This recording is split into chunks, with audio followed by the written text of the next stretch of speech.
Bonjour et bienvenue dans notre playlist dédiée au moteur pas à pas. Aujourd'hui, nous allons répondre à une question que beaucoup de nos abonnés nous posent régulièrement. À quoi sert le switch qui permet de choisir entre le mode step-dir et le mode CW/CCW sur un driver de moteur pas à pas? Alors, une petite parenthèse, je vous l'accorde, ce switch n'est pas présent sur tous les drivers. Une chose est sûre, c'est que ces deux modes de commande ont des caractéristiques spécifiques, des avantages distincts, et il est important de comprendre dans quelle situation les utiliser, et dans cette vidéo, nous allons explorer d'abord le fonctionnement du mode step-dir et le mode CW/CCW, leurs avantages respectifs, et les situations où il est préférable de choisir plutôt un mode que l'autre. Alors l'objectif de cette vidéo est triple, c'est comprendre la différence entre step-dir et CW/CCW, découvrir le schéma de câblage qui reste identique pour les deux modes, et tester et analyser 3 codes pratiques pour illustrer ce choix. Alors, le premier code, c'est un pilotage basique avec la fonction délai microseconde. Ce code utilise une broche pour la direction et une autre pour les impulsions. Après avoir défini le sens du moteur via dir, les impulsions sont générées avec la fonction délai microseconde pour contrôler le déplacement du moteur. Le second code améliore la méthode précédente en utilisant milli pour générer les impulsions sans bloquer l'exécution principale. Il permet au moteur de tourner tout en laissant d'autres tâches s'exécuter simultanément. Et enfin, le troisième code qui met en avant justement le pilotage double impulsion, c'est-à-dire CW/CCW, et ce code utilise toujours deux broches distinctes pour envoyer des impulsions dans le sens horaire et anti-horaire. L'impulsion est appliquée directement sur l'une ou l'autre des broches selon le sens de rotation voulu. Il n'y a plus de broche dir puisque le sens de rotation est déterminé implicitement par la broche sur laquelle l'impulsion est envoyée. Alors préparez-vous à explorer ces modes de pilotage en détail avec des explications claires, des démonstrations concrètes et bien sûr des codes que vous pourrez tester par vous-même. Allez, on rentre tout de suite dans les explications techniques. On va commencer par le mode step-dir, c'est le standard des applications modernes. Alors comment ça marche? En mode step-dir, deux broches sont utilisées. Une broche appelée step, qui génère un signal d'impulsion, et chaque impulsion correspond à un déplacement d'un pas du moteur. Plus vous envoyez d'impulsions, plus le moteur se déplace sur une plus grande distance. Cependant, le nombre d'impulsions envoyées dans un temps donné détermine aussi la vitesse. Plus les impulsions sont rapprochées, plus le moteur tourne rapidement. Si les impulsions sont espacées, eh bien le moteur ralentit. En résumé, le nombre total d'impulsions détermine la distance parcourue. Et la fréquence des impulsions détermine la vitesse. Et il y a cette autre broche appelée dir qui contrôle le sens de rotation du moteur. Niveau haut, par exemple, le moteur tourne dans un sens, horaire. Niveau bas, eh bien, le moteur tourne dans le sens opposé, anti-horaire. Bien évidemment, il y a un point important à ne pas négliger. Il existe des règles spécifiques à respecter pour assurer le bon fonctionnement du mode step-dir. En général, les constructeurs stipulent que la broche dir doit être mise à jour avant l'envoi des impulsions sur step.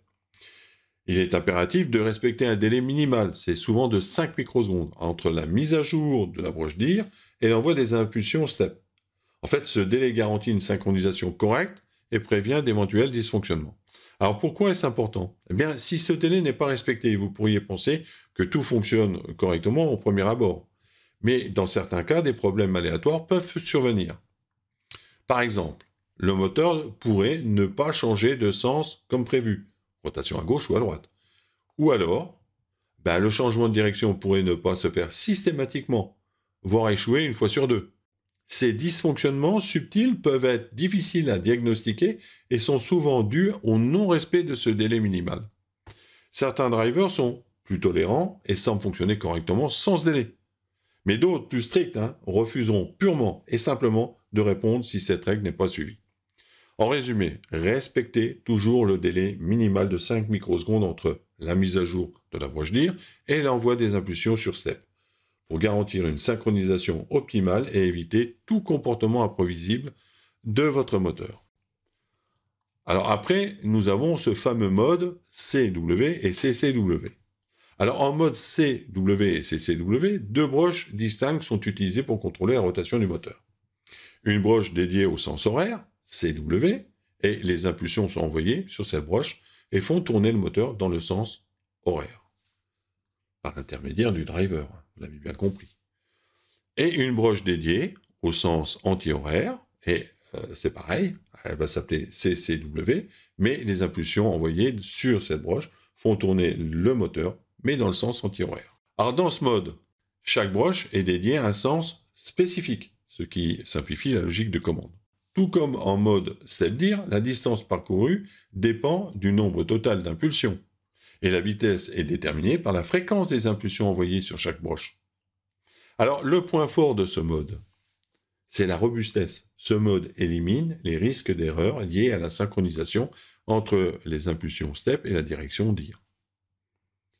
Alors évidemment, il est particulièrement adapté aux environnements industriels ou bruités, où les interférences pourraient perturber le signal de direction en mode step-dir.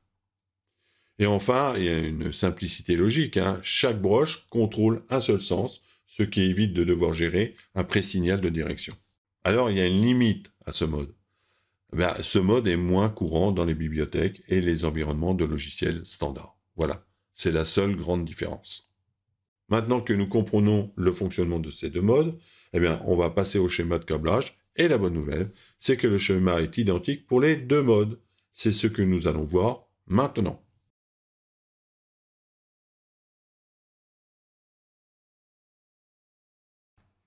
Nous voici dans le schéma de câblage.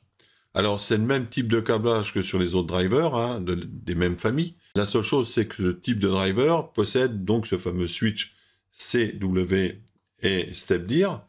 Donc, il n'y a rien qui diffère. On pourrait peut-être faire juste une petite différence au niveau de l'alimentation, mais je parlerai plutôt de l'emplacement des bornes. Les bornes d'alimentation. Ils se trouvent un peu près au milieu de la carte, alors que sur les autres drivers, c'est bien souvent que l'alimentation se trouve en bas. Mais c'est juste un détail au niveau de la position des bornes. Alors, passons au câblage. Nous avons donc la masse. Donc la masse de la lime, elle va en même temps sur le driver, et du driver à la carte Arduino. Donc c'est ce qu'on appelle la masse commune. Ensuite, on a le plus, l'alimentation, qui est du 24 volts. Le driver tient des alimentations de 20 à 50 volts. Nous avons choisi 24 volts, et on alimente notre driver. Ensuite, il faut alimenter donc les bobines du moteur, en respectant l'ordre des bobines. Ensuite, on passe aux signaux de commande, enable, dir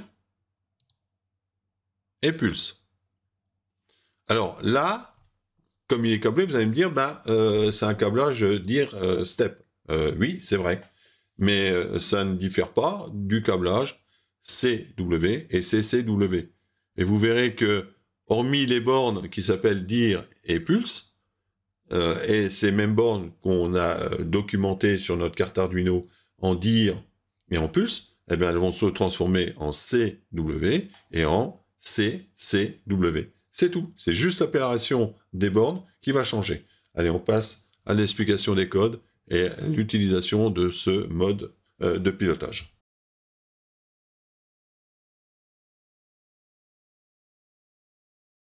Alors, pour mieux visualiser et comprendre ce que nous avons abordé en théorie, nous allons maintenant vous le démontrer de manière concrète à travers des exemples pratiques. Nous vous présentons 3 codes. 2 utilisant la méthode traditionnelle, basée sur les signaux step et dir, et un code utilisant la méthode CW, CCW, qui est une approche un peu différente pour piloter le moteur. Le premier code est volontairement simple, nous avons choisi d'utiliser la fonction délai, ce n'est pas la méthode la plus performante, mais elle est largement adoptée par les débutants lorsqu'ils commencent à piloter les moteurs pas à pas. Ensuite, nous passerons à une méthode un peu plus avancée en utilisant mealy, qui permet de contourner justement les blocages dus à délai. Et enfin, nous explorerons la méthode CW, mais cette fois avec la fonction délai, pour rester dans un cadre accessible. Dans des tutoriels futurs, nous verrons comment optimiser cette approche pour la rendre plus simple, multitâche et efficace.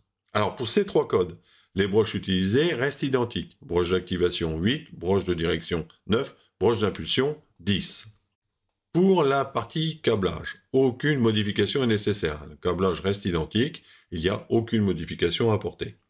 Alors, le seul point de vigilance, c'est assurez-vous que le switch du driver est bien basculé en mode step-dir. Si ce n'est pas le cas, le moteur ne réagira pas correctement aux impulsions. Les paramètres utilisés dans le code sont des éléments incontournables que vous retrouverez systématiquement dans les 3 codes. Ces paramètres sont le nombre de pas, le délai entre chaque impulsion, la pause entre les cycles et le délai de changement de direction. Nous allons maintenant vous présenter le premier code à travers un test pratique en utilisant la méthode traditionnelle, c'est-à-dire step-dir. Ce test permettra de visualiser le fonctionnement du moteur pas à pas en contrôlant son déplacement à l'aide de l'impulsion step et de la gestion de la direction dir. Alors, sous les yeux, vous avez ce code.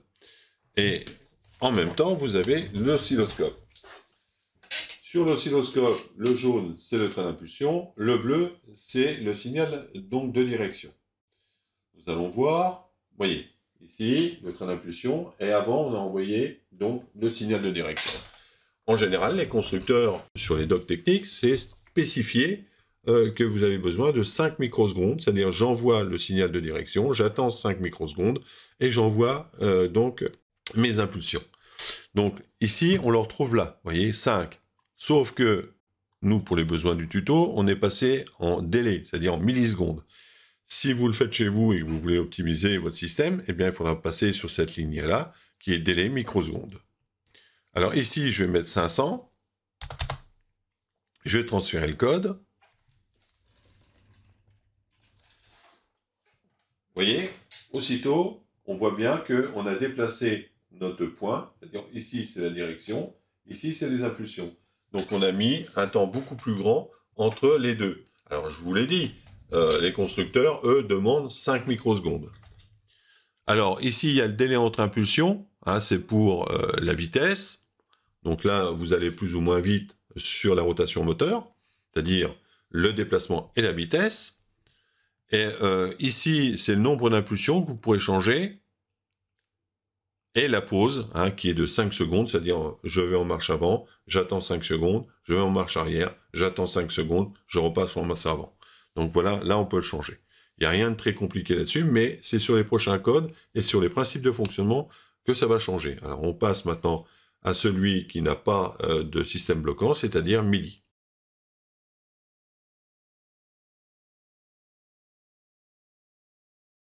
Nous allons maintenant passer à l'exécution du code, hein, qui repose sur la fonction MIDI. C'est une approche non bloquante, beaucoup plus adaptée à la majorité des projets.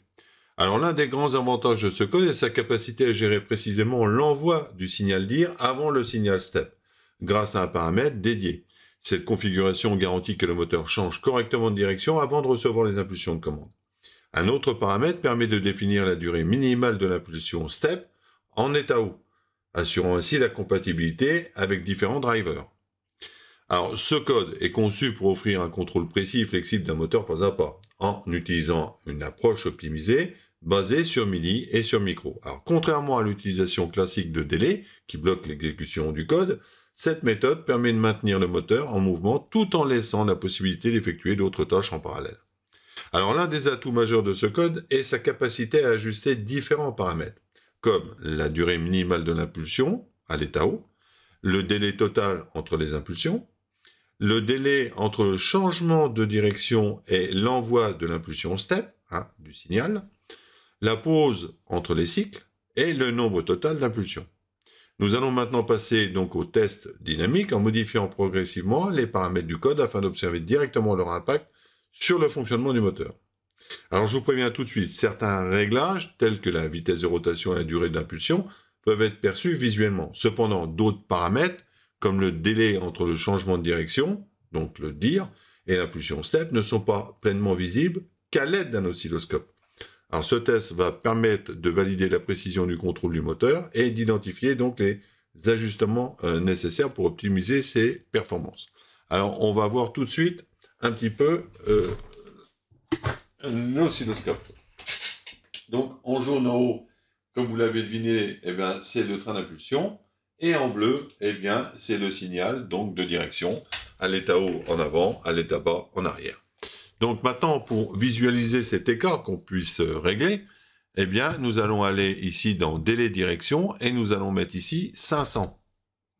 Hein, on s'aperçoit que si vous observez l'oscilloscope, voyons, hop, une trace, vous voyez, le bleu démarre presque au même moment que le jaune. En fait, il y a un petit temps là. Nous, on va l'écarter pour vous montrer qu'on peut régler ce paramètre-là. Voilà, regardez. On voit l'écart là entre les deux. Donc on vient d'agrandir le délai entre l'impulsion de direction et le train d'impulsion. Il est ici. On va repasser donc en normal.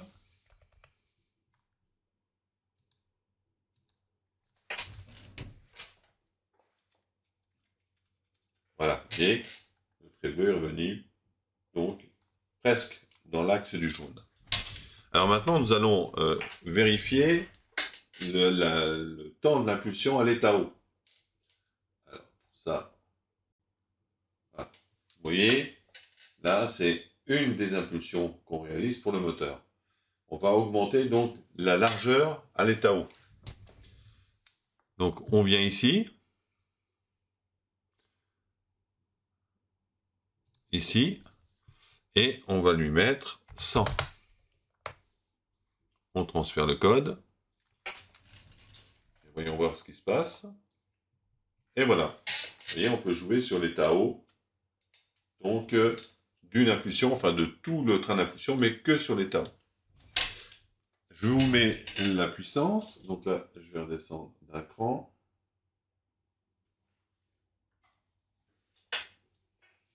Et nous allons voir maintenant la vitesse, c'est-à-dire on va modifier l'état bas. Donc là, on est à 1200.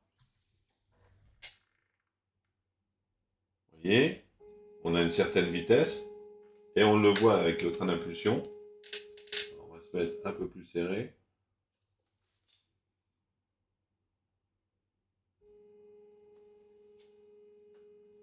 Voilà, comme ça vous pourrez voir directement.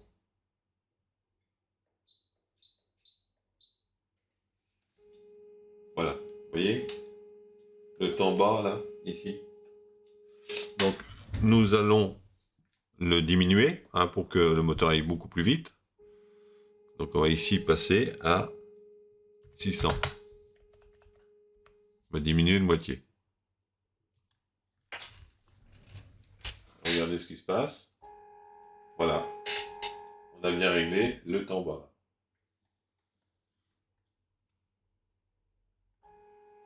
On le voit ici. Voilà.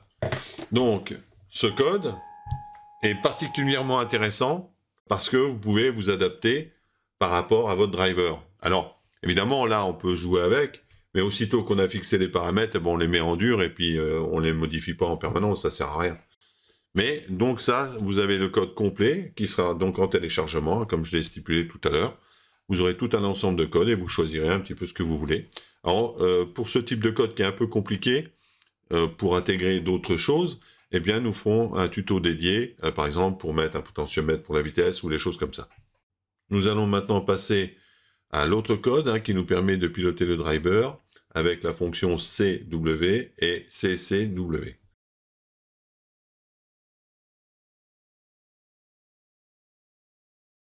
Nous entrons maintenant dans une partie qui sort un petit peu des sentiers battus, c'est la méthode CW et CCW.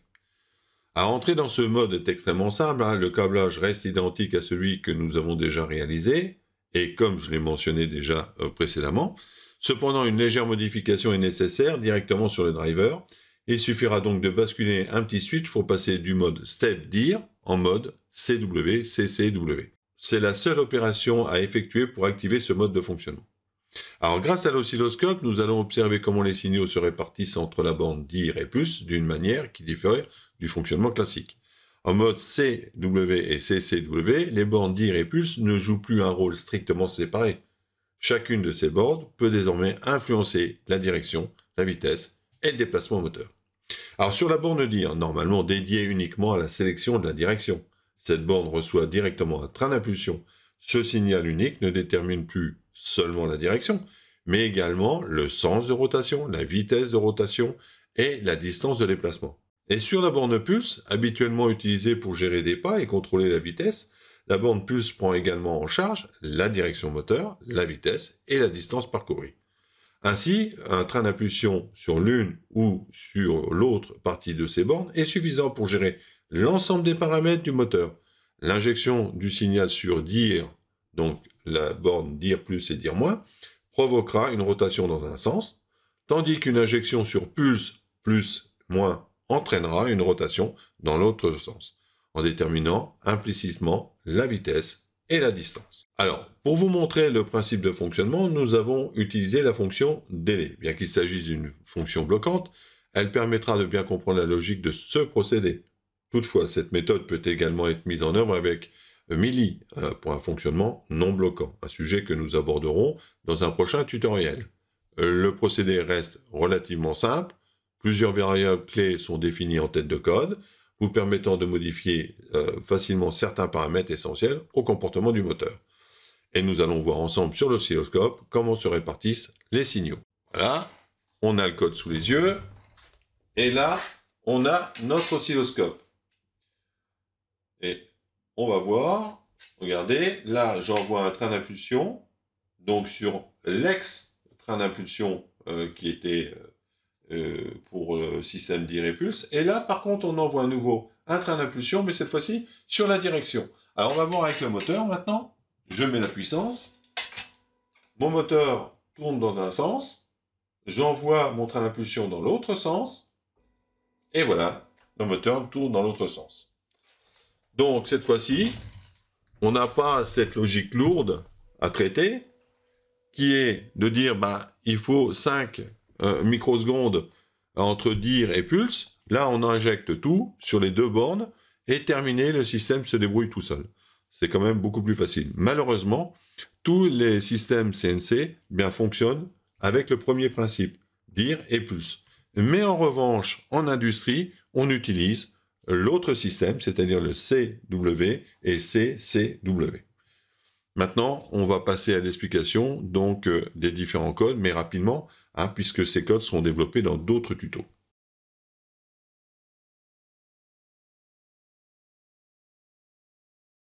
Maintenant, nous allons analyser et comparer les 3 codes de pilotage de moteur pas à pas. Alors, plutôt qu'une explication détaillée ligne par ligne, cette fois-ci, nous allons prendre du recul pour faire une analyse globale et déterminer quelle approche est la plus utile et performante. Bien sûr, il est toujours possible d'améliorer ces méthodes, et nous verrons dans de futurs tutoriels comment piloter par exemple un bras manipulateur en utilisant le mode CW et CCW. Vous découvrirez alors que cette approche est souvent bien plus simple et intuitive que des méthodes basées sur le principe step et dire, ou encore avec la bibliothèque Accel Stepper. Dans cet exercice précis, il est essentiel de comparer le premier code qui permet un déplacement dans les deux sens à l'aide de la fonction délai, et avec la méthode traditionnelle basée sur dire et step. Cette méthode implique de gérer non seulement les impulsions, mais aussi la broche dire, ce qui ajoute une contrainte supplémentaire. C'est de respecter les fameuses 5 microsecondes d'écart entre le changement de direction et l'envoi des impulsions. Alors ce détail est important pour assurer un pilotage correct du moteur pas à pas et éviter des pertes de pas ou des comportements erratiques. La gestion de cet écart de temps peut sembler anodine, mais elle complique légèrement la programmation, car il faut insérer un délai après chaque changement de direction avant de lancer le train d'impulsion. En revanche, lorsqu'on passe au troisième code, utilisant le mode CW-CCW, cette contrainte disparaît. Il n'est plus nécessaire de gérer la broche dire indépendamment de step. Le sens de rotation est déterminé implicitement par la broche sur laquelle l'impulsion est appliquée. Par exemple, CW pour le sens horaire, CCW pour le sens anti-horaire. Cela simplifie la logique du code et réduit le risque d'erreur lié à un mauvais timing entre dire et step. Alors, si on analyse le deuxième code, on s'aperçoit qu'il s'agit en réalité d'une réplique du premier code. Mais avec une différence majeure. Il utilise la fonction Mealy au lieu de délai, ce qui rend le code non bloquant. Bien que le principe de fonctionnement soit similaire, l'avantage clé Mealy est qu'il permet de travailler en multitâche, sans interrompre l'exécution du programme. Cette approche est particulièrement utile dans les systèmes où il est nécessaire de surveiller des capteurs en temps réel, piloter plusieurs moteurs ou gérer des communications. Il est donc important de garder cette solution à l'esprit lorsqu'on travaille sur des systèmes complexes nécessitant des actions simultanées. Maintenant, si l'on reprend cette méthode non bloquante et qu'on l'intègre dans le troisième code, c'est-à-dire le CW-CCW, que vous voyez à l'écran, on obtient le même résultat qu'avec dire et step, mais avec une simplification supplémentaire du code. L'utilisation de CW et CCW élimine la gestion de la broche dire, et réduit donc la charge de programmation. En remplaçant la fonction délai par milli, le programme deviendra non bloquant tout en utilisant les impulsions CW et CCW pour piloter directement le moteur dans les deux sens. À ce stade, nous nous retrouvons simplement avec un générateur d'impulsion qui envoie des signaux vers la broche CW et CCW, en fonction évidemment du sens de rotation désiré. Alors, on pourrait même aller plus loin. Il serait possible de créer donc une bibliothèque dédiée pour gérer ces générateurs d'impulsion. Cette bibliothèque pourrait proposer un générateur simple ou double, avec des paramètres pour ajuster la fréquence et la durée des impulsions. C'est une idée à travailler. Alors malheureusement, d'après mes recherches, il n'existe pas de bibliothèque prêt à l'emploi pour gérer directement le mode CW. C'est pourquoi nous allons créer des tutoriels pour apprendre à concevoir nos propres bibliothèques adaptées à nos besoins. Et il est quand même parfois frustrant de chercher des solutions toutes faites sans succès, alors qu'en réalité, nous pourrions développer des bibliothèques personnalisées qui simplifieraient notre travail. Alors cette approche permet en fait de gagner en flexibilité, tout en réduisant la quantité de lignes de code répétitives dans nos projets. Nous commencerons donc par des bibliothèques simples, comme par exemple faire clignoter des LED de manière synchrone, sans avoir à retravailler constamment le code. Ça nous permettra de gagner du temps et d'éviter des répétitions inutiles dans nos projets. Ensuite, nous passerons à la conception d'une bibliothèque dédiée à une fonction clé. Et là, en l'occurrence, ça sera un générateur d'impulsion configurable. Cette bibliothèque permettra donc de gérer et de régler précisément les durées d'impulsion hautes, basses et le nombre d'impulsions qui détermineront en fait la distance. Alors pourquoi est-ce que j'insiste autant sur la création de cette bibliothèque ? Tout simplement parce qu'avec la modernisation de certaines cartes Arduino, comme l'Arduino R4, on constate que plusieurs bibliothèques populaires ne sont plus compatibles. Si l'on choisit d'opter pour une solution basée sur le mode CW, il devient intéressant de créer donc une bibliothèque spécifique capable de gérer ce type de pilotage. Même sur ces nouvelles cartes, l'avantage, c'est que cette bibliothèque pourrait être facilement transposable avec d'autres plateformes. On pourrait passer d'Arduino R4 avec Arduino Uno classique, ancienne génération, ou le SP32. Alors, voilà, c'était une petite parenthèse pour vous expliquer l'importance de ce projet de bibliothèque et comment il pourrait répondre à nos besoins concrets sur des cartes modernes et variées dans ce contexte. Parce que là, c'est vraiment un peu spécifique. Et vous verrez qu'en utilisant ce mode CW pour piloter un bras manipulateur, c'est un jeu d'enfant. Observons maintenant le code numéro 3. Celui qui pilote le moteur en CW. Ce qui saute aux yeux, c'est qu'on ne gère plus la broche DIR. Comme je l'ai expliqué précédemment, la direction de rotation est déterminée de manière implicite en fonction de la broche sur laquelle on envoie les impulsions. En fait, si l'impulsion est envoyée sur la broche CW, le moteur tourne dans le sens horaire. Et si elle est envoyée sur la broche CCW, le moteur tourne dans le sens anti-horaire. Cela simplifie considérablement la logique du programme, plus besoin d'attendre la stabilisation de DIR ou de gérer des délais intermédiaires. On déclenche simplement les impulsions directement sur la broche correspondante au sens de rotation désiré. Nous voilà enfin à la fin de cette vidéo. Vous pourrez retrouver les 3 codes que nous avons étudiés et analysés. Ils seront donc disponibles en téléchargement via le lien présent dans la description. Ces exemples vous aideront à mieux comprendre les différentes approches pour piloter un driver de moteur pas à pas, que ce soit avec la méthode StepDIR ou avec la méthode CW. Alors en espérant que nous avons fait toute la lumière sur ce fameux switch, qui est le fameux switch CW StepDIR. Si ce contenu vous a été utile, pensez à liker la vidéo, à vous abonner à la chaîne et à activer la cloche de notification pour ne rien manquer des prochains tutoriels. N'hésitez pas à expérimenter, modifier, adapter ces codes en fonction de vos projets, et comme toujours, je reste à votre disposition pour répondre à vos questions dans les commentaires. Rendez-vous donc dans les prochains tutoriels où nous aborderons, entre autres, la création de bibliothèques personnalisées pour rendre encore nos projets plus efficaces et plus faciles à gérer. Merci de votre attention et bon code à tous et au revoir.